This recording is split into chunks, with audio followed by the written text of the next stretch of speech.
Loss অ্যাঞ্জেলেসের ভয়ঙ্কর দাবানল থেকে কিছুদিন আগেই বেঁচে ফিরেছেন নোরা ফাতেহি। সে আতঙ্কের রেশ কাটতে না কাটতেই এবার তাকে ঘিরে সমাজ মাধ্যমে ছড়িয়েছে মৃত্যুর গুজব। দুঃসাহসিক খোলা বানজি জাম্পিংয়ে যোগ দিতে গিয়েই দুর্ঘটনার মুখে পড়েছেন নোরা ফাতেহি। পাহাড়ের খাদে পড়ে সেখানেই তার মৃত্যু হয়েছে বলে খবর ছড়িয়েছে সোশ্যালে।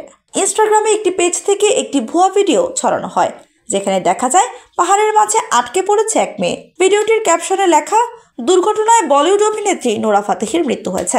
অনেক দূর থেকে এই ভিডিও গ্রহণ করায় মেয়েটির মুখ ছিল অস্পষ্ট। অবশেষে বিষয়টি নিয়ে মুখ খুলেছে নোরার টিম।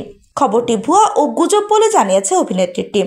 তারা বলছে, ভাইরাল হওয়া সেই ভিডিওতে ছিলেন অন্য এক মেয়ে, সেটা নোরা ফাতেহি নন। সেই সঙ্গে এও জানিয়েছেন নোরা একেবারে সুস্থ ও নিরাপদ রয়েছে।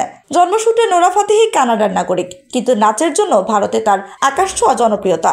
সম্প্রতি বলিউডে এই নৃত্যশিল্পী ও অভিনেত্রীর 10 বছর পূর্ণ হয়েছে।